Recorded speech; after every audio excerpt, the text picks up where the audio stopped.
아멘, 아멘. 오늘로 사도행전 22장 30절에서부터 23장 30절까지 본문 말씀을 좀 길게 읽었습니다. 하지만 얘기가 어렵지는 않아요. 흥미진진한 드라마 같은 이야기가 오늘 우리에게 전해집니다. 사도행전이 이제 거의 끝으로 옵니다. 28장까지 있는데요. 그래서 23장에 왔습니다. 우리가 사도행전 말씀을 금요일 철학 시간마다 지금 몇 달간 계속해서 읽는 이유는 도대체 처음 교회 사람들이, 초대교회 사람들은 어떻게 주님이 주신 명령 그리고 그 사명을 받들어 행하며 나갔는지를 살피려고 하는 거고, 어떻게 주의 말씀의 뜻대로 그렇게 복음이 증거되어 갔는지를 다시 한번 천천히 확인해 보려고 사도행전을 읽고 있습니다. 우리 교회가 올 한 해 가서 제자 삼는 교회라는 표어로 우리가 마음을 잡고 또 다시 한번 우리에게 주신 예수님의 사명을 마음에 담아서 어떻게 우리가 그 사명대로 살아갈 수 있을지 기도하고 또 함께 순종해 나가는 그 길에 사도행전이 이미 우리 앞에서 그 순종의 길을 걸었던 많은 믿음의 사람들, 또 헌신하고 기도하며 어려움 가운데도 그 일을 감당했던 그 길들을 하나하나 우리가 살펴보는 것이 올 한 해뿐만 아니라 앞으로도 평생에 우리가 예수님이 맡기신 귀하신 사명을 감당하는데 도움이 되고 또 어떻게 그 일을 감당해 나갈지 우리를 깨닫게 하는데 유익이 되기 때문입니다. 오늘 말씀도 마찬가지예요. 오늘 말씀을 보면 복음을 증거하는 사람들, 그리고 예수님이 맡기신 사명을 감당하는 교회와 그런 충성된 일꾼들이 어떻게 살아가야 되는지 이모 저모를 우리에게 보여줍니다.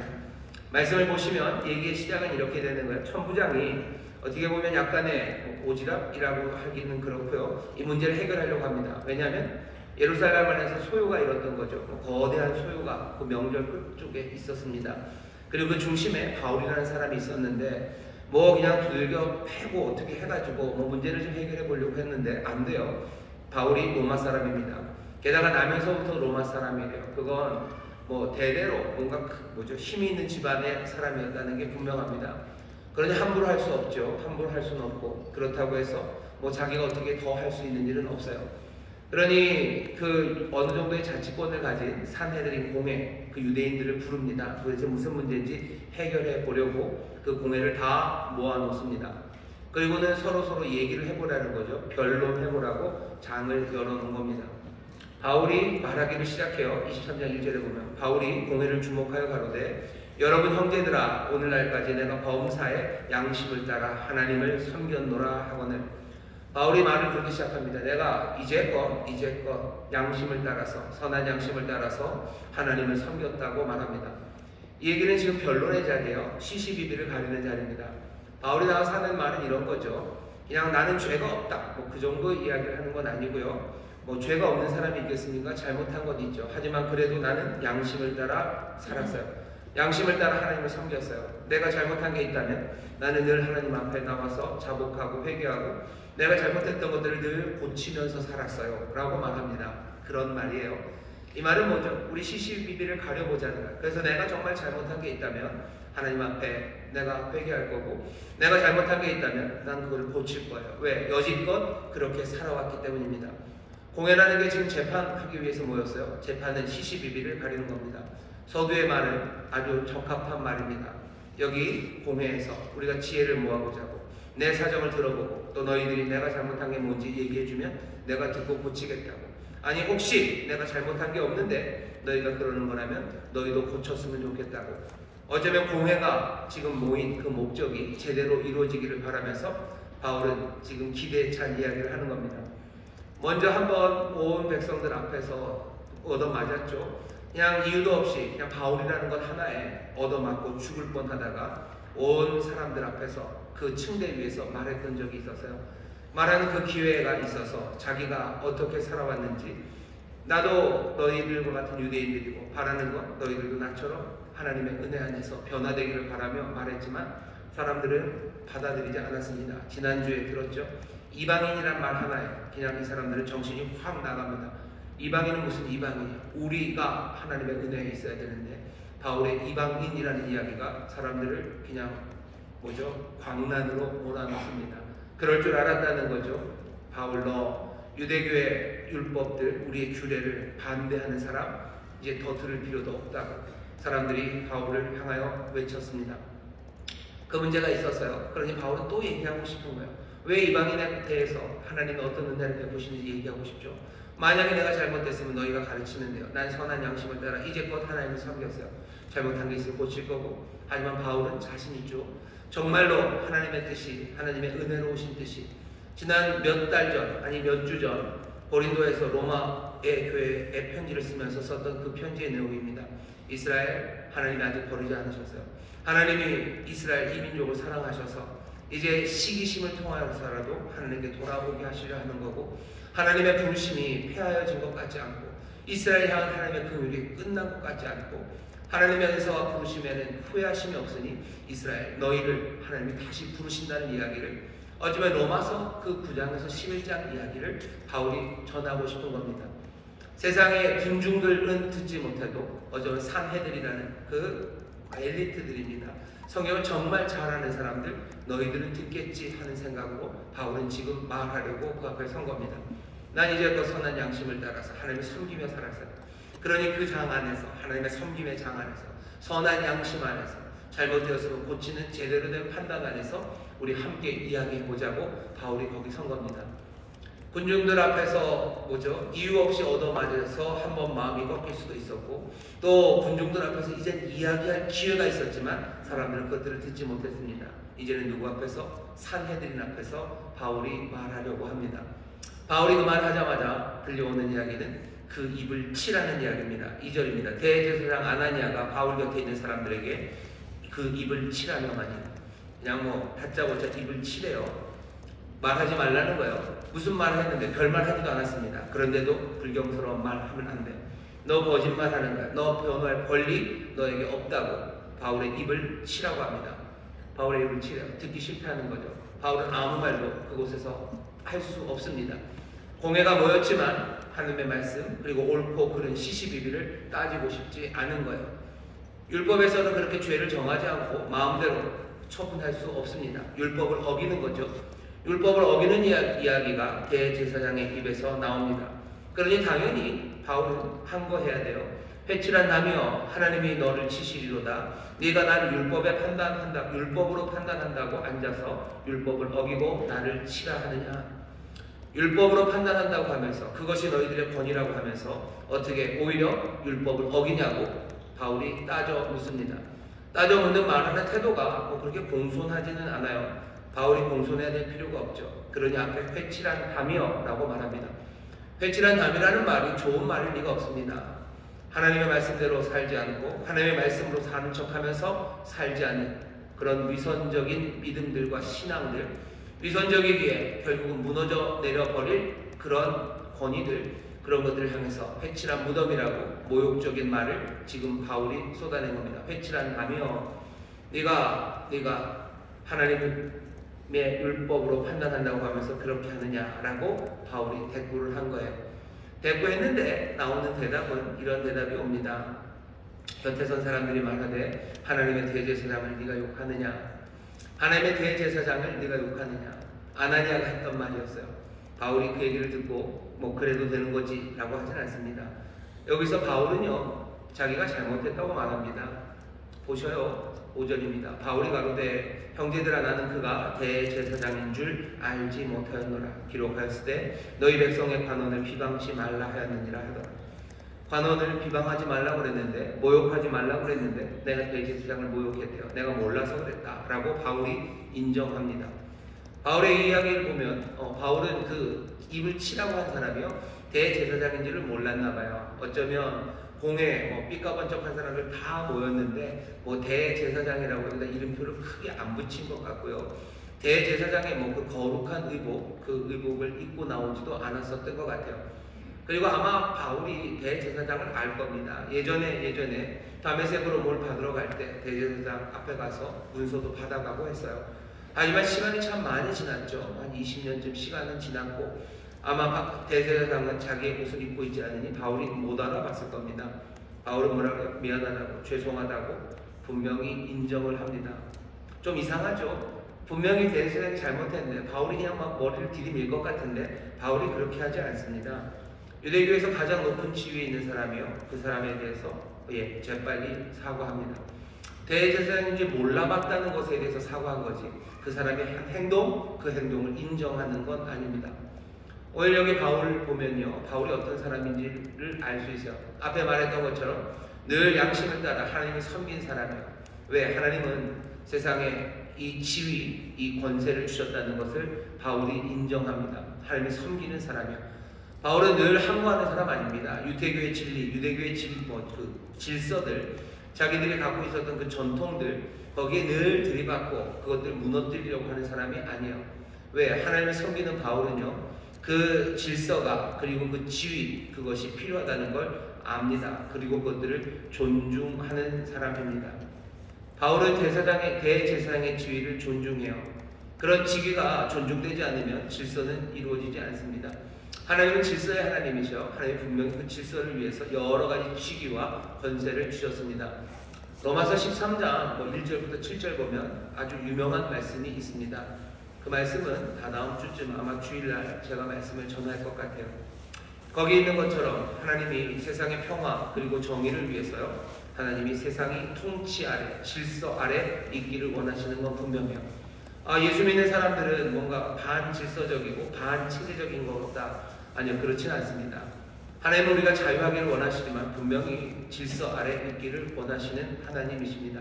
통치 아래 있기를 원하셔요. 왜? 그런 질서와 통치, 그런 구조와 시스템이 없다면 늘 악이 득세하기 때문이에요. 세상에 우리를 지켜주는 정의의 시스템이 없으면 힘센 사람이 이길 겁니다. 힘센 사람, 목소리 센 사람, 잔인한 사람, 뭔가 자포자기하는 인간들, 그런 사람들이 이기는 세상이 될 거예요. 하나님은 그런 거 원하지 않으십니다. 그러니 뭔가 구조적이고 시스템 아래 있기를 원하셔요. 바울은 그거 압니다. 그러니 대제사장을 하나님이 이 유대교에 주셨어요. 그럼 그 권위를 인정해야 돼요. 그 권위에 대해서 얕잡아 말하고 그 사람의 그 자리에 대해서 내가 모르고 모욕한 거 바울은 분명히 잘못했다고 말합니다. 하지만 문제가 있죠. 그 시스템들이, 그 구조가 불의의 구조가 된다면 문제는 심각합니다. 바울은 그걸 알아요. 지금 대제사장 직분이라는 건 존중받아야 됩니다. 하지만 거기에 있는 아나니아가 하는 일은 해야 될 일이 아니에요. 산헤드린 공회가 모였는데 말을 시작하기도 전에 그냥 입을 때리고 입을 닫게 하는 거, 대제사장이 해야 될 일이 아니죠. 우리가 그 지위를 존중하고 그 구조를 존경하고 그리고 그것들을 인정한다는 것은 그냥 아무거나 그 사람들이 해야 될 일들, 또 하지 말아야 될 일들, 그 모든 것들을 상기시키고 이래야 된다는 말, 그것까지 다 못하게 만드는 건 아닙니다. 구조를 존중하고 직위를 존중한다 할지라도 거기에 있는 사람들, 그것을 운영하는 사람들에게 해야 할 일들과 하지 말아야 될 일들을 말하는 것, 그것까지 포함된 일이에요. 그러니 바울이 지금 하는 일은요, 직위는 존중합니다. 하지만 자기가 그 나를 입을 때리라고 한 사람, 그 사람이 한 일이 잘못됐다는 것, 그것까지 취하하는 건 아니에요. 그냥 관원에게 거기까지만 얘기하죠. 관원을 비방치 말라 했는데 내가 관원을 비방한 거예요. 거기까지 사과합니다. 네가 율법으로 잘못했다라는 말, 그것까지 취소하지는 않아요. 바울은 그런 사람입니다. 선한 양심을 따라 하나님을 섬기며 살아요. 하나님께 사악당하게. 하지만 내가 잘못한 게 있습니까? 알지 못해서 잘못을 저질렀습니까? 그럼 그거 얼마든지 바로 고치며 살아가는 그런 사람입니다. 구약에 있는 희생의 제사, 하나님 앞에 제사를 드리는 일들도 그런 거죠. 내가 하나님 앞에 잘못했을 때 하나님 앞에 제사를 지냅니다. 내가 죄를 고백하면 하나님 앞에 제사하고 그걸로 끝나는 거야? 내 삶을 거기서부터 바꿔나가는 거. 바울은 늘 그렇게 살았어요. 유대인들에게 바라는 바도 뭡니까? 너희들이 잘못 알고 있으면, 너희들이 잘못 알고 있는 것 있으면 거기서 정말로 하나님을 섬기는 사람들답게 시정하고 돌아서라고. 대제사장 너도 돌아서야 된다고. 사내들이 몽땅 다 돌아서기를. 하나님께서 복되게 부르신 이스라엘, 이 유대인들, 내 사랑하는 내 고륙들도 주님 앞에 돌아오기를 바라는 마음, 그 마음으로 자기와 같기를, 빨리 회개하고 돌아오기를 바라는 마음으로 바울은 지금 이 공회 앞에 서서 말하기 시작하는 겁니다. 이것 하려고 돌아오는 거예요. 이것 하려고 그렇게 어렵고 힘들어도 오순절 전에 사람들 많이 모였을 때 그때 가고 싶은 거예요. 뭔가 하나님께서 새롭게 추수하고 하나님 앞에 감사할 수 있는 그 시간에 정말로 새 추수와 감사가 그 예루살렘에 가득하기를 바라며 갔던 거예요. 로마서 9장 11절, 9장에서부터 11절 보면 11장 보면 그런 이야기들입니다. 돌아오는 것, 이스라엘이 돌아오기를, 그렇게 하나님의 뜻이 이루어지기를, 모든 것들이 하나님께로부터 났으니 다시 하나님께로 다 돌아가게 되길. 그래서 하나님의 영광 가득하게 바울은 그 오순절에 그런 하나님의 은혜를 구하며 달려갔었던 겁니다. 내 고륙을 위해서라면 내가 저주를 받아도 좋을 것 같다고 그렇게 말했던 사람, 그 사람이 지금 산헤드린 앞에 서 있는 겁니다. 하지만 입을 치라는 말을 들어요. 입을 치라. 그 다음 이야기는 조금 슬픈 이야기입니다. 6절 보시면 이렇게 되어 있어요. 바울이 그 한 부분은 사두개인이요 한 부분은 바리새인인 줄 알고 공회에서 외쳐 가로되 여러분 형제들아 나는 바리새인이요 바리새인의 아들이라 죽은 자의 소망 곧 부활을 인하여 내가 신문을 받노라. 바울의 이 말은 틀린 말은 아니에요. 죽은 자의 부활 그것 때문에 여기 쓴 거죠. 죽은 자의 부활하신 예수 그리스도 그 증인으로 나는 여기 선 거예요. 하지만 바울은 이 복음을 차근차근 이 산헤드린 앞에서 설명하려고 하지 않습니다. 여기 6절에 있는 이 말씀은요, 어떻게 보면 바울이 제 생각인데요, 자폭폭탄을 누른 거예요. 자폭폭탄을 누른 거죠. 왜? 부활 때문에 내가 여기 있다고 외쳐서 말했어요. 부활이다! 라고 지금 이 공회 안에 폭탄을 던진 겁니다. 뭘 알고? 그 공회원들이 바리새인들과 사두개인들이 섞여 있는 것을 알고 부활이라는 이야기를 던진 거예요. 사두개인과 바리새인들을 그 사람들을 극렬하게 만들 수 있는 가장 날카롭고요. 그리고 인화성이 큰 말, 폭발할 수 있는 말은 부활입니다. 사두개인들 그리고 바리새인들은요, 유대인 안에서 존경받는 그룹입니다. 아주 높은 고위층이고요, 존중받는 사람들이요. 유대를 이끌고 있는 지도자들입니다. 하지만 이 둘을 갈라놓는 제일 첨예한 문제는 부활에 관한 문제예요. 바리새인들은 부활을 믿습니다. 부활을 믿는 사람들이에요. 하나님이 먼 훗날 모든 것들을 바로잡으실 것을 믿는 사람들이에요. 먼 훗날 하나님이 모든 것들을 회복시키실 것을 믿는 사람이에요. 먼 훗날 하나님이 새롭게 세상을 창조하시고 죽었던 모든 사람들을 다 불러일으키고 살려서 그 삶을 다시 회복된 그 삶을 살게 할 거라고 믿는 사람들이 바리새인들입니다. 최후의 심판을 믿어요. 부활을 믿어요. 그러니 그 부활, 최후의 심판에 합당하게 지금도 의롭게 살아야 된다고 믿는 사람들이 바리새인들입니다. 사두개인들은 아니에요. 이 사람들은 부활을 믿지 않습니다. 어쩌면 부활에 대한 생각이 있더라도 굉장히 모호한 사람들입니다. 새 창조, 죽음 이후에 뭔가 삶들, 그런 걸 믿지 않는 사람들이에요. 이 부활에 대한 생각이 다르기 때문에 생활 아니면 지도자, 정치 이 모든 것들에 대한 생각이 첨예하게 부딪히는 사람들이 사두개인들과 그리고 바리새인들입니다. 바울이 그걸 알아요. 그리고 뭐라고 얘기해요? 내가 부활 때문에 여기 온 거라고 지금 얘기를 하는 거예요. 이 얘기는 갑자기 산헤드린 이 공회를 난장판이 되게 합니다. 아수라장으로 만드는 거예요. 바울은 압니다. 사두개인과 바리새인들이 있어요. 여기서 이 부활 때문에 내가 여기 왔다는 말을 하면 당장에 이 둘이 그냥 어마어마하게 싸울 거예요. 싸우면 그 다음은 어떻게 돼요? 더 이상 말할 수 없을 만한 상황이 될 거라는 걸 바울이 압니다. 뭐 하는 거예요? 여기서 고만하자는 거예요. 바울은 지금 자폭폭탄을 누른 것 같아요. 영화 같은 거 보면 나오죠. 보통은 악당들이 누르는데 이제 더 이상 안 돼요. 그럼 마지막 폭탄 팍 누르고 다 무너뜨리려고 하는 거죠. 바울이 지금 여기 사도행전과 바리새인들이 거기 있는 줄 알고 외쳐서 말합니다. 부활, 난 부활 때문에 여기 왔다. 아니나 다를까 싸우기 시작하죠. 7절입니다. 그 말을 한 뒤에 바리새인과 사두개인 사이에 다툼이 생겨 무리가 나누이니 어쩌다 그런 건 아니에요. 바울이 아주 의도적으로 그렇게 만들어 간 겁니다. 이는 사두개인은 부활도 없고 천사도 없고 또 영도 없다 하고 바리새인은 다 있다 함이라. 크게 번화가 일어났을 때 바리새인 편에서 몇 서기관이 일어나 다투어 가는데 우리가 이 사람을 보매 악한 것이 없대요. 본 것도 없죠. 말한 것도 없죠. 근데도 그냥 갑자기 바리새인들은 바울 편입니다. 왜? 바울은 부활을 믿기 때문이에요. 굉장히 편중된 생각이죠. 그냥 우리 편이에요. 갑자기 바울은 바리새인 편이 되는 겁니다. 바울이 그랬기 때문에 나 바리새인, 나는 바리새인의 아들, 나는 부활을 믿고 부활 때문에 여기 온 거라고. 그러니 이것저것 따질 거 없어요. 완전한 파당이죠. 편파적으로 바리새인들은 바울의 편을 들기 시작합니다. 논쟁, 시비, 아니면 변론 이런 건 없어요. 그냥 아주 뜨거운 싸움만이 거기 생기기 시작한 겁니다. 바울이 알고 누른 거예요. 바울이 부활의 이야기를 일부러 집어 던진 겁니다. 우리가 이 사람을 보면 악한 것이 없도다. 혹 영이나 혹 천사가 저더러 말하였다면 어찌하겠느냐 하여 큰 분쟁이 생기니 어마어마하게 자기들끼리 싸웁니다. 천부장이 바울이 저희에게 찢겨질까 하여 어마어마하게 싸운 거죠. 그러니 이러다가는 이 바울이 어떻게 될지도 모르겠어요. 그러니 군사를 명하여 내려가 무리 가운데서 빼앗아 가지고 영문으로 들어가라 하니라. 다시 바울을 빼내요. 자기들끼리 싸우죠. 그리고 바울은 나옵니다. 오늘 이 말씀을 읽으면서 바울은 끝까지 유대교, 자기들의 종족, 그리고 자기들의 민족 존중합니다. 그리고 어떻게든 이 사람들에게 하나님의 말씀 안에서 시시비비를 가리고 옳은 길로 인도하려고 그 앞에 섰어요.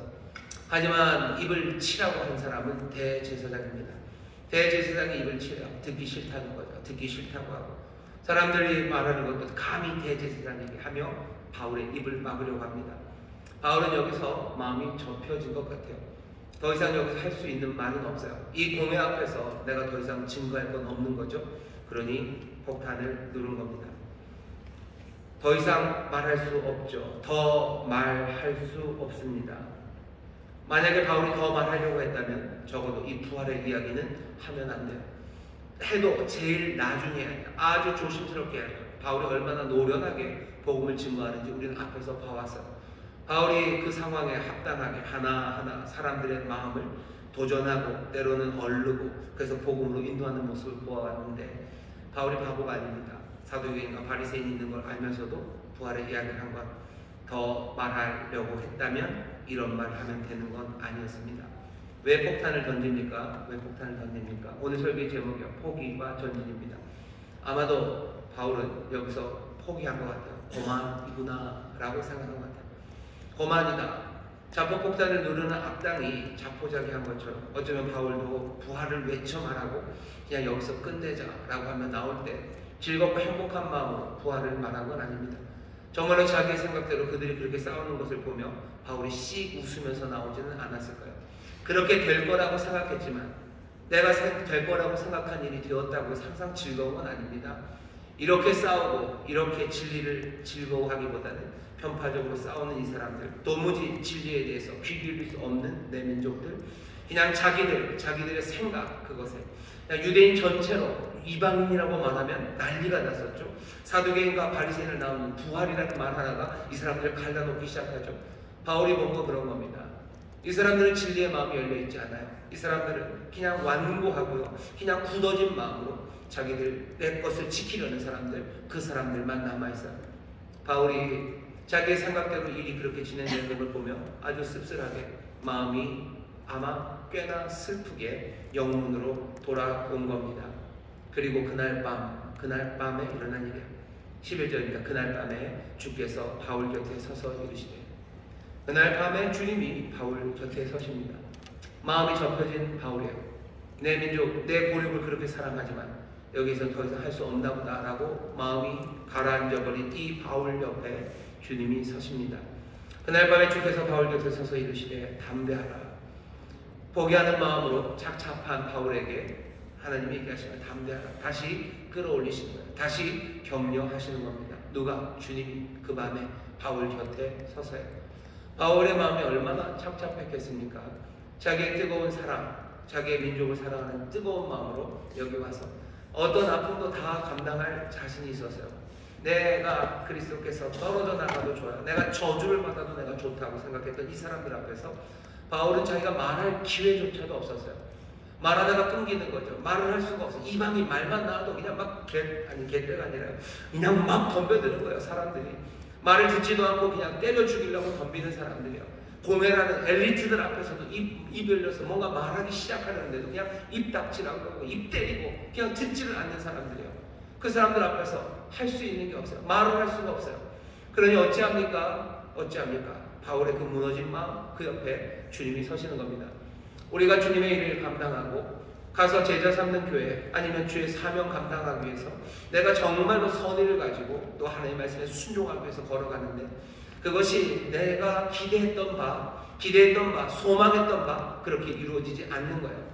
아니 내가 지금 나쁘게 기대했던 거 안 될 것 같고 이 사람들 이런 건가 싶을 만큼 그런 못난 모습들 그리고 그렇게 제대로 되지 않을 것 같은 기대가 그냥 그대로 이루어집니다.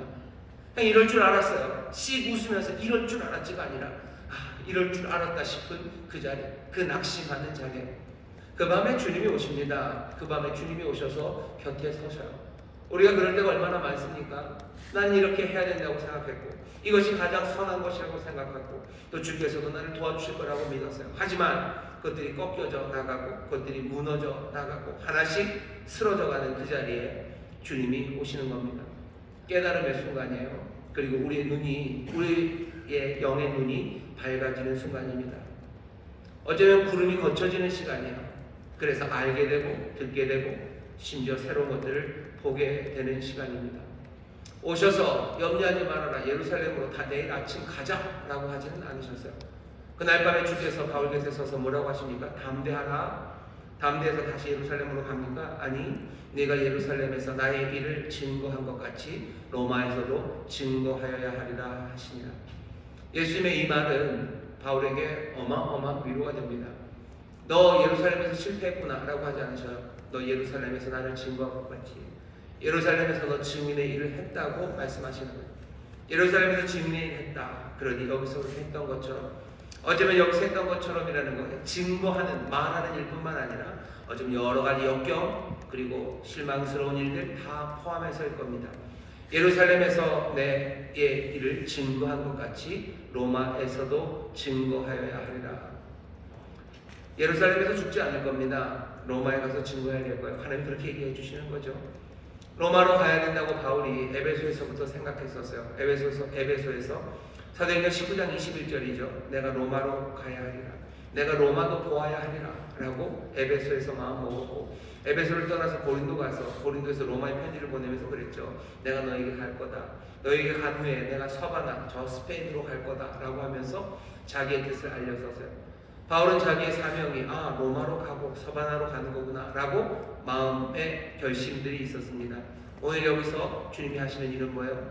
로마로 가야 한다는 바울의 소명의식 그거 옳았다고 인정해 주시는 거예요. 그래 로마로 가자. 예루살렘 여기서 한 것처럼 로마로 가자.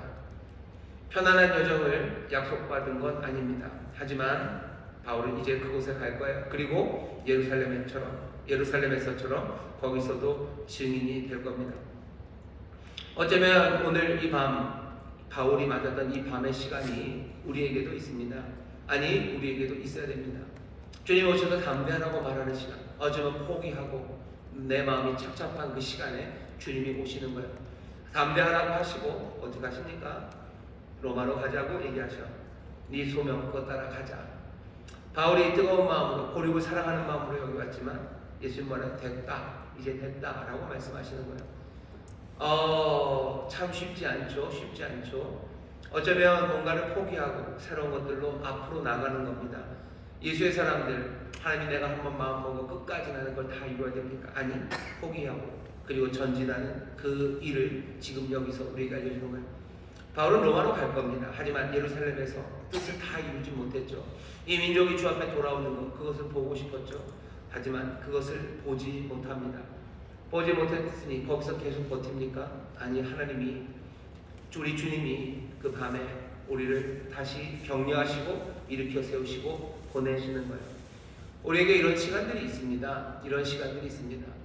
내가 이루지 못했다고 해서 너무 괴로워하지 마셔요.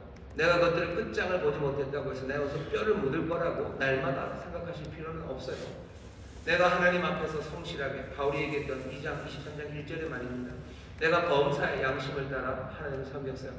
내가 증인되라는 하나님의 말씀, 증인되라는 주의 그 사명의 말씀을 내가 마음에 받아서요. 내가 그 소명을 위해서 정말 산 제물로 나를 드리는 그 일을 난 해왔어요. 내 계획과 내가 기대했던 거 그거 이루어지지 않았지만 그래서 포기해야 되는 그 자리에 나왔지만 거기가 끝은 아닙니다. 밤에 주님은 또 오셔서 담대하게 우리를 일으켜 세우시는 거예요. 내 남편 아니면 내 친구 누구 내가 이번에는 명수들을 꼭 전도하고 싶어요. 내 모든 것들을 다 했지만 입도 벌리지 못하게 합니다. 입만 벌리면 명수기가 내 입을 때립니다. 그럼 어떻게 해요? 난 거기서 끝장을 봅니까? 이건 더 이상 안 됩니다. 그럼 어떡합니까? 그 밤에 주께서 뭐라고 계세요? 네가 명숙에게 복음을 전하고 나의 증인이 된 것처럼 이제는 누구에게? 김명숙에게 누구에게 또 복음을 전하자. 어디 가서 또 증인의 일을 하자라고 우리를 일으켜 세우십니다. 포기하는 일에 여러분들 너무 괴로워하지 마셔요. 아, 여기서 못했으니 나는 실패했구나. 아니요, 아닙니다. 주님이 밤에 오셔서 우리에게 다시 한번 알게 하시고 듣게 하셔요.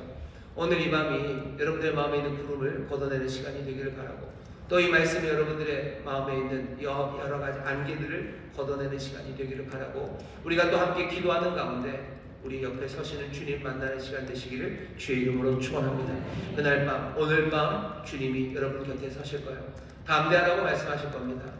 너 여기서 잘했고 이제 또 가자라는 그 말씀이 들릴 때 여러분 아쉬움이 남아도, 그리고 뭔가 하고 싶었던 일을 다 마치지 못해서 괴로울지 몰라도 주님이 그렇게 격려하시고 일으켜 세우시면 주님과 함께 또 전진해 가는 겁니다. 그래서 오늘 설교의 제목이 포기와 전진입니다. 포기하고 또 전진하게 하셔. 그 다음에는 훨씬 더 어둡지만 밝은 이야기입니다. 아주 재밌는 이야기가 뒤에 있어요. 이 주님께서 그렇게 하셨죠. 로마로 가자. 그러니 예루살렘에서 죽지 않을 겁니다. 로마까지 주께서 인도하실 거예요. 사람들은 주님은 바울을 로마로 보내고 싶어 하셔. 유대인들은 아닙니다. 이 바울을 예루살렘에서 죽이고 싶어 합니다. 예루살렘에서 바울을 죽이려는 사람들의 뜻은 어마어마합니다. 어느 정도냐면 죽이기 전까지는 밥을 먹지 않겠대요. 12절입니다. 날이 새매 유대인들이 당을 지어 맹세하되 바울을 죽이기 전에는 먹지도 아니하고 마시지도 아니하겠다 하고, 이같이 동맹한 자가 40여 명이더라. 40명이 넘는 사람들이요, 아주 그냥 결심을 했어요. 반드시 죽이겠대요. 죽이기 전에는 먹지도 않고 마시지도 않겠대요. 반드시 죽이겠다는 거죠. 뜨겁고 비장한 각오로 바울을 죽이겠다고 합니다. 앞에 11절에서는 뭐였어요? 주님께서는 바울이 로마에서 복음을 증거하는 그 일을 하게 하신대요. 그 밤에 주님이 주신 말씀은 굉장히 부드러운 것 같아요. 그리고 그 12절, 13절에 있는 그 결심은 비장하고 날카로워 보입니다. 뭐가 이루어질 것 같습니까? 세상이 이를 아득아득 갈고서요, 비장하게 했던 그 결심이 이루어질 것 같으셔요? 아니면 그 밤에 바울 곁에 서셨던 주님의 뜻이 이루어질 것 같으셔요? 이루어지는 이야기는 우리가 읽는 말씀 그대로입니다. 비장하게 각오합니다. 하지만 그 각오는 바울의 생질입니다. 바울의 조카가 그 이야기를 들어버렸어요. 어떻게 이런 일이, 어떻게 이렇게 우연히. 기적이죠. 하나님의 도우심입니다. 주님이 역사하시면 기적이 일어납니다. 사람들은 그게 뭐 기적이겠어요? 우연이겠죠. 뭐 우연이라고 부르건 기적이라고 부르건 뭐라고 이름 붙이건 간에 그런 일들이 일어납니다. 누군가 그런 얘기를 해요. 사람들이 뭐 기도하면 기적이 일어납니까? 뭐 그런 거 웃기는 일입니다. 우연이죠. 그 말을 들은 사람이 그러죠. 그러네. 근데 이상하게 기도하면 그런 우연이 참 많이 일어난대요. 그리고 기도 안 하면 그런 우연이 참 별로 안 일어난대요. 뭐라고 이름 붙이건 간에 하나님께서 주의 뜻을 이루기 위해서 주가 행하시는, 우연이라고 부르건 기적이라고 부르건 놀라운 일들이 일어납니다. 그 조카가 그 얘기를 들어요. 그리고 뭐 나오는 이야기죠. 바울에게 얘기하고, 바울은 백부장에게 얘기하고, 또 백부장을 통해서 이 생지를 누구에게? 천부장에게 보내고, 천부장은 그 이야기를 듣고 이러면 안 되죠. 갑자기 군대를 부릅니다. 어마어마한 군대를 불러요. 가이사랴까지, 총독이 있는 가이사랴까지 갈 보병 200, 그렇죠? 창군 200, 400입니다. 마병 70, 기병대 70, 470이면 어마어마하죠. 이 정도면 뭐 한 대대쯤 됩니까? 중대가 넘어서죠. 이 창부대, 기병부대 그 470명을 호위해서 바울을 총독이 있는 가이사랴로 보내요. 오늘 이야기는 거기까지입니다. 놀라운 우연, 놀라운 기적, 하나님의 뜻, 그리고 주님의 뜻입니다. 주의 뜻이 이루어지니까 주님의 뜻이 이루어져요. 내 삶의 곁에 서셔서 그 밤에 말씀하시는 주님의 뜻이 이루어집니다. 오늘 주께서 여러분들에게, 그리고 우리에게 말씀하시고 또 깨닫게 하시는 주님의 뜻들, 그리고 알리시는 그 모든 것들을 기쁨으로 받으셔요. 그리고 그 뜻이 이루어짐을 여러분 믿으십시오. 그것에 반대하는 세상의 비장한 각오들, 어쩌면 뜨거운 열심들, 그 모든 것들은 어떻게 돼요? 그냥 우습게 날아가 버릴 겁니다. 대답하진 않았어요. 그러면 여기 이 굶기로 작정한 사람들은 얼마나 더 굶어야 됩니까? 평생 굶어야 되겠죠. 평생 굶어 죽었다는 이야기는 없어요. 그런 거 보면 이 사람들은 언젠가 밥을 먹었겠죠. 밥 먹으면서 뭐라고 그랬을까? 밥 먹으면서 별별 이유를 달면서 밥을 먹었을 겁니다. 그쵸? 우습죠. 하나님의 뜻을 어긋나고 주의 뜻 어긋나는 일을 결심한 사람들, 그것이 아무리 뜨겁고 비장해도 그냥 우습게 아무것도 아닌 것처럼 지나가 버리는 겁니다. 주의 뜻이 이루어집니다. 주께서 하나님의 사람들 또 그 뜻을 이루려는 이들에게 좋은 것을 주셔요. 나쁜 일이 전혀 일어나지 않는다는 얘기가 아닙니다. 항상 원하는 걸 얻는다는 것도 아니에요. 하지만 주께서 좋은 것을 주심은 분명합니다. 그러니 주가 우리에게 좋은 것 주셔요. 주님이 우리에게 은사를 주셔요. 주님이 우리에게 은혜를 주셔 선물을 주시고 놀랍게 역사하셔요. 그거 믿고 어떻게 하셔요? 기도하며 나아가는 겁니다. 기도하셔요. 위험을 피하게 해달라고 기도하셔요. 주의 뜻 이루어 나가는 그 길에 위험을 피하게 해달라고 기도하시고, 악한 뜻들, 악한 계획들, 그것들 막아달라고 기도하셔요. 유혹들 다가올 때 그 유혹들을 거절할 수 있는 힘을 달라고 기도하시고, 정말로 우리에게 필요한 것들 하나하나 공급해 주시기를 기도하셔요. 하지만 언제나 내 뜻이 아니라 주님의 뜻이 이루어지기를 그렇게 기도합니다. 슬그머니 주기도문을 하기 시작하는 거죠. 포기하고 또 전진하는 그 길에 늘 기도하면서 사명 따라 걸어가십시오. 오늘 이 밤 주님께서 우리 곁에 서셔서 다시 한번 우리를 위로하시고 일으켜 세우시고 우리가 또 걸어가야 될 그 길, 어쩌면 아직 마치지 않은 그 길, 이제껏 하는 그 길로 가라고 우리를 격려하실 수도 있어요. 아니면 그래 됐다, 예루살렘에서 증거한 것처럼 이제 로마로 가자라고 하며 우리를 격려하실 수도 있어요. 주의 뜻, 그 뜻을 여러분들 들을 수 없다고 지레짐작하지 마세요. 바울을 그날 밤에 만났던 주님은 바울의 주님만은 아닙니다. 바울만 사랑하지 않으셔요. 바울만 보내신 것 아니에요. 바울에게만 증인되라고 하신 것 아니에요. 사도행전 1장에 모여있던 모든 사람에게 증인되라고 하셨고, 그냥 그 중에 한 사람 바울의 이야기를 우리에게 들려주실 뿐이에요. 오늘 여기 똑같이 바울처럼, 그리고 이 사도행전에 나온 많은 사람들처럼 같은 사명을 받은 사람들이 저와 여러분들입니다. 같은 사랑을 받았어요. 같은 사명을 받았어요. 그리고 바울처럼 어쩌면 마음 접어야 되고 자폭폭탄 눌러야 될 만큼 포기하는 자리에 서 있을 수 있습니다. 하지만 그날 밤 바울의 곁에 서셨던 그 살아계신 주님은 지금도 사셔서 우리 곁에 서셔서 우리를 격려하시고 담대하라 말씀하시며 주의 뜻을 다시 한번 확인해 주십니다.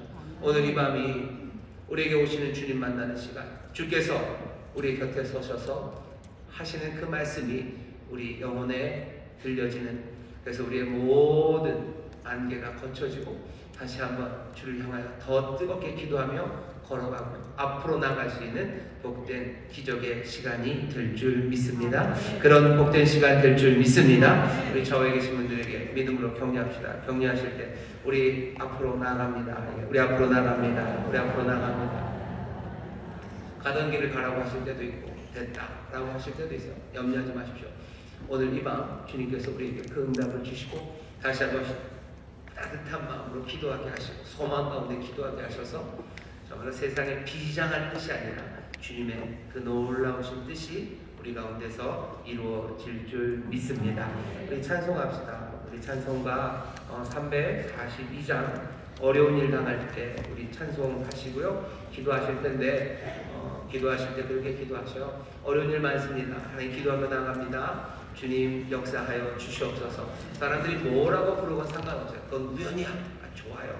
그건 기적이야, 섭리야, 온갖 이름들. 하지만 우리가 아는 건 주님 생생하게 살아셔서 우리를 위해서 일하시고 우리 가운데 좋은 것 주시는 것, 우리는 그거 믿습니다.